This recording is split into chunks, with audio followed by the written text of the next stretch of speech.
जय Shri Swaminarayan. Standard 9 social science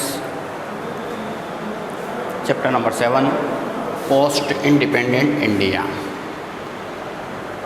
Dear student, today I am going to explain about merger of French and Portuguese colony.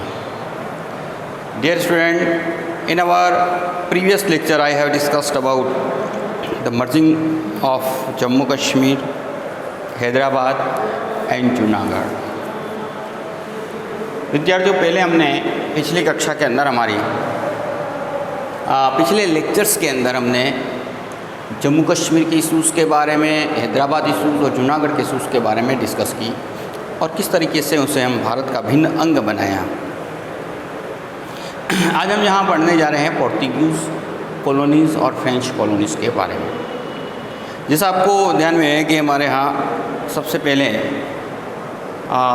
Portuguese लोग यहाँ India में आए थे, उसके पश्चात डच आए और डच के बाद में ब्रिटिश आए, फ्रेंच आए।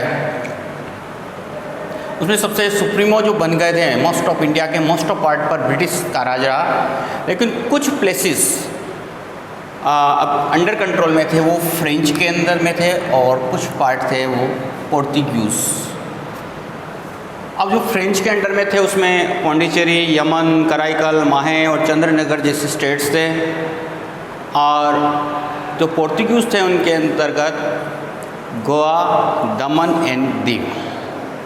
तो डियर स्टूडेंट, आज हम यहाँ जो पढ़ने जा रहे हैं उसमें मुख्य रूप से जो पढ़ रहे हैं उसमें किस तरीके से हमने ये फ्रेंच कॉलोनी को हमारे अंडर कंट्रोल में लिया। इसके अतिरिक्त इसके बाद में पोर्तुगीज़ के बारे में पढ़ेंगे।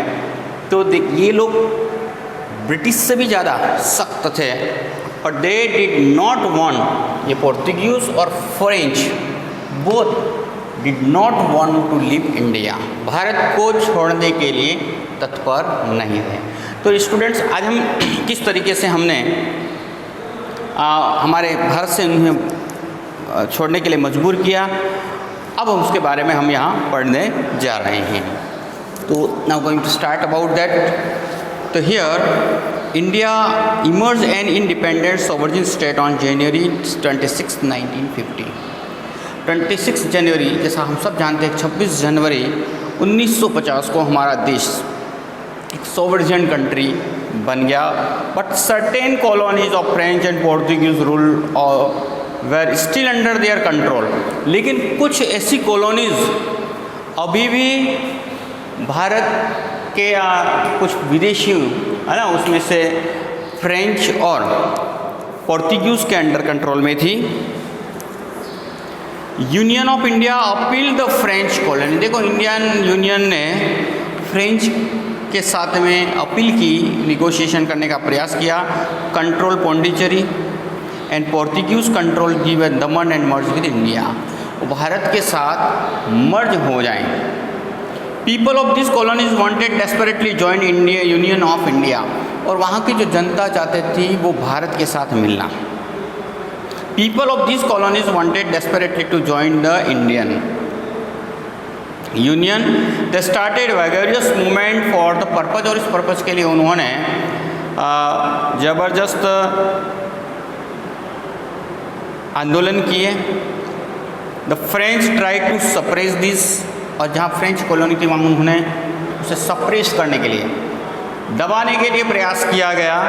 This freedom movement, in freedom movement को in the mammoth meeting organise the Pondicherry, बहुत बड़ी मीटिंग ऑर्गेनाइज की गई पौंडीचेरी के अंदर।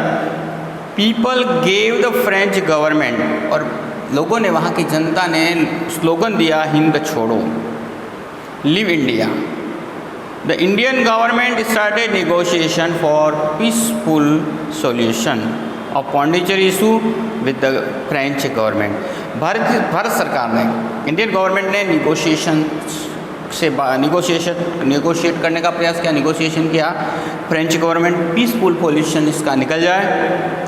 Issues of the Pondicherry, but people were not satisfied. लेकिन देश की जो यहाँ की जो जनता थी वो उससे संतुष्ट नहीं थी। इन यलम राज्य जो पार्क था वो भी फ्रेंच के अंडर कंट्रोल में था। People's liberation army had taken over the administration in their hand. People liberation army जो बनी हुई थी उस आर्मी ने एडमिनिस्ट्रेशन अपने हाथ में ले लिया जून 13, 1954 को। The French government realized the people's rage and was compelled to start negotiation with the Indian government। और उसके पश्चात देखिए यहाँ फ्रेंच गवर्नमेंट ने को ये एहसास हुआ कि अब यहाँ भारत में नहीं रह सकते हैं, इसलिए उन्होंने फिर निगोशिएशन शुरू किया भारत सरकार के साथ। All the French colonies Karaikal, Mahe, Yanam, Chandranagar were handed over to India and further for reconstruction. और फ्रेंच गवर्नमेंट ने जो भी भाग थे वो भाग दे दिए गए, है ना, पार्ट दे दिए गए अक्टूबर 31, 1954 को। And further they were taken under the union territory. और उसमें पौंडीचेरी को हमने यूनियन टेरिटरी के रूप में डिक्लेयर किया। With the reconstruction of Indian state Pondicherry and Karaikal in Tamil Nadu, had Tamil Nadu, Mahe in Kerala और Yanam in Andhra Pradesh and Chandranagar in west Bengal. Pondicherry is the administrative centre for all this territories. सभी टेरिटरीज का यह मेन सेंटर था। और इस तरीके से देखे हमने फ्रेंच कॉलोनीज़ को इंडिया में किस तरीके से वापस मर्ज किया। अब नाउ नेक्स्ट में we are going to discuss about the merger of Diu, Daman and Goa. 15 अगस्त 1947 को political leaders of satyagrahis entered Diu, Daman and Goa. 15 अगस्त 1947 को पॉलिटिकल जो लीडर्स थे हमारे एंड सत्याग्रहीज ने एंटर कर दिया दीव और दमन में, गोवा में। And free Goa agitation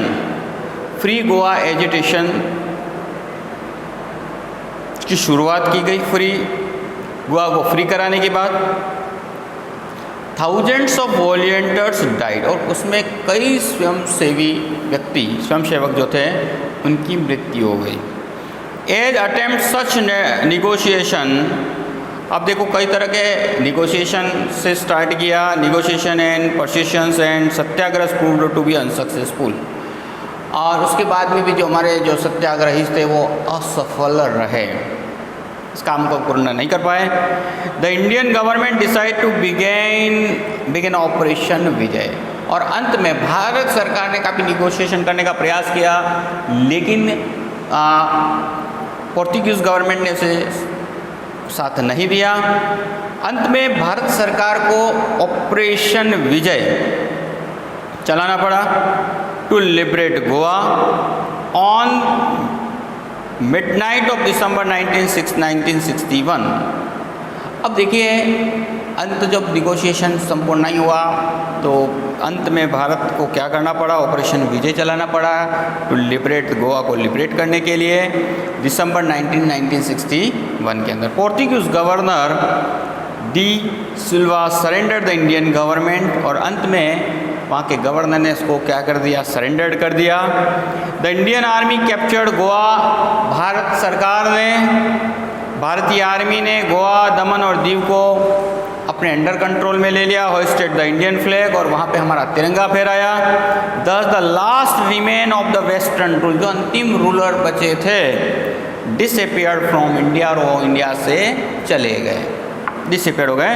on 12 March 1962, 12 March 1962 Goa, Dadra Nagar Haveli, Daman, Diu merge with union of India. वो भारत के यूनियन के साथ जोड़ दिए गए। This state were known as union territory. और ये जो स्टेट थे वो यूनियन टेरिटरी के नाम से जाने गए। ऑन 30 मई 1987 को Daman and Diu were separated from Goa. Daman Diu को सेपरेट कर दिया गया गोवा से। Thereafter Silvassa was the made the capital of Dadra Nagar Haveli. Silvassa capital बनाएगी दादरा नगर हवेली को। Daman made the capital of Diu and Daman and Panaji was the made the capital of Goa. और बाद में गोवा को राज्य का दर्जा दे दिया गया।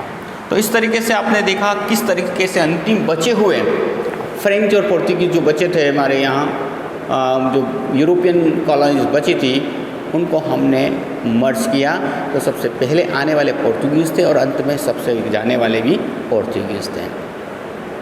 Now as we everyone know, देखिए इंडिया दैट टाइम 562 रियासतें थी, प्रिंसली स्टेट्स थी, कई छोटे छोटे भागों में बटा हुआ था। अब बहुत बड़ी समस्या थी रिकंस्ट्रक्शन स्टेट को बनाना। अब इसे किस तरीके से हमने राज्यों में उसे बंटवारा किया, राज्य में किस तरह बांटे गए, किस तरह राज्य के स्वरूप दिए गए। तो अब हम लोग यहाँ formation and reconstruction of Indian state. तो डियर स्टूडेंट, अब हम यहाँ हमारा जो नेक्स्ट टॉपिक है वो है हमारा फॉर्मेशन ऑफ स्टेट। ये जो आप स्टेट 29 स्टेट्स आप देख रहे हैं वो किस तरीके से बनाए गए, हाउ इट्स फॉर्म, है ना, किस तरीके से। क्योंकि आपको बीबीबल ने बता दिया कि दैट टाइम जब हमारा देश आज़ाद हुआ था, कम से कम 562 छोटे मोटे भागों में बटा हुआ था। ये भी बहुत एक कठिन काम था, सभी को सही किस तरीके से बनाया जाए। कई प्रयत्न किए गए और काफ़ी बड़े प्रयत्नों के साथ हम राज्य स्टेट, क्योंकि हमारा जो कंट्री है वो रिपब्लिक कंट्री, और इसीलिए यहाँ राज्य का दर्जा देना। अब राज्य के अंदर कई तरह की प्रॉब्लम्स थी, कहीं कास्टिज़म की प्रॉब्लम, कहीं लैंग्वेज की प्रॉब्लम्स। इन सबको ध्यान में रख करके जो शुरुआत की गई वो किस तरीके से की गई और किस तरह बटे, उसके बारे में हम चर्चा करेंगे। तो देखो, Indian became independent, acquired the information about the unification of princely state. Indian became independent हो गए एंड एक्वायर्ड द इंफॉर्मेशन, जो सूचनाएं प्राप्त की princely state instead of expecting unitary system. देखो, हमने आपको जैसे बताया हमारा जो यूनिटरी सिस्टम नहीं था, पूरा एक इंडिया एक नहीं था। Unitary system, we had expected union system of governance, there after issue of the formation reorganisation constitution union accord. British provision कुछ भाग में थे, कुछ प्रिंसली स्टेट थे, वर डिवाइड इनटू 4 डिवीज़न। अब इनको हमने सबसे पहले बड़े 4 भागों में बांटा। There are 4 classification, A, B, C और D। तो देखिए, इनको हमें सबसे शुरुआती दौर के अंदर हमने जो A क्लास दिया था, उसके अंदर Mumbai, Assam, Andhra Pradesh, Punjab, Uttar Pradesh, Bihar, Madras, Orissa and waste Bengal were included. तो पहली 4 कैटेगरी के अंदर पहला जो ए भाग के अंतर्गत कौन कौन से स्टेट्स थे, बराबर से ध्यान रखना, मुंबई, आसाम, आंध्र प्रदेश, उत्तर प्रदेश, बिहार, मद्रास, उड़ीसा एंड वेस्ट बंगाल। फिर classification of state, class B के अंदर जम्मू कश्मीर, हैदराबाद, मैसूर, सेंट्रल इंडिया, राजस्थान, सौराष्ट्र, ट्रांसको, कोचीन और PEPSU, Patiala, East Punjab state of union. फिर इसके पश्चात classification state of 3C state के अंदर हमने अजमेर, भोपाल, कुर्ग, दिल्ली, बिलासपुर, कच्छ, हिमाचल प्रदेश, त्रिपुरा, मणिपुर एंड विंध्यास प्रदेश। क्लासिफिकेशन जो 4D के रूप में किया गया, उसमें Andaman and Nicobar island were included. इस तरह सबसे जो शुरुआती दौर में हमने 4 क्लासेस में बढ़ा कि A, B, C और D। Interestingly, states included in 4 classes did not have equal status. लेकिन ये जो 4 भाग बांटे वो इक्वल स्टेटस नहीं था। However, they were inseparable part of India. In this way when the constitution of India came into force, जब हमारा देश का जो संविधान फोर्स में आया, India was the union of the state, Bharat इन सभी यूनियन का स्टेट है ना, India is the union of states. However this proved to be temporary arrangement, और इसको टेम्परेरी अरेंजमेंट घोषित किया गया। Thereafter a new demand for reorganisation of state on linguistic base, और उसके पश्चात राज्य के निर्माण के लिए नई डिमांड शुरू हुई, रीऑर्गेनाइजेशन ऑफ, वापस से राज्य की स्थापना करना ऑन द लिंग्विस्टिक, भाषा के आधार पर, भाषा के आधार पर राज्य बनाने की मांग स्ट्रॉन्ग हुई, बढ़ गई। इन 1953 के अंदर Jawaharlal Nehru considered the issue of reorganisation of state and appointed state reorganisation commission. Jawaharlal Nehru ने इस बात को समझा, है ना, कंसिडर, इसको समझा the issues of the reorganisation of state, state को रीऑर्गेनाइज करने की ज़रूरत समझी, अपॉइंट, और उन्होंने अपॉइंट किया स्टेट रीऑर्गेनाइजेशन कमीशन, और उन्होंने रीऑर्गेनाइजेशन कमीशन की स्थापना की। उसमें retired chief justice of the supreme court of India justice Fazal Ali, इसका जो मेन हेड थे, रिटायर्ड चीफ जस्टिस थे अब फजल अली, उनको अपॉइंट किया as a chairman. The other 2 members of commission were, इसके 2 मेंबर और थे उसमें, mister Hridaynath Kunzru and KM Panikkar. This commission asked all the state submit to recommendation through the various public opinion.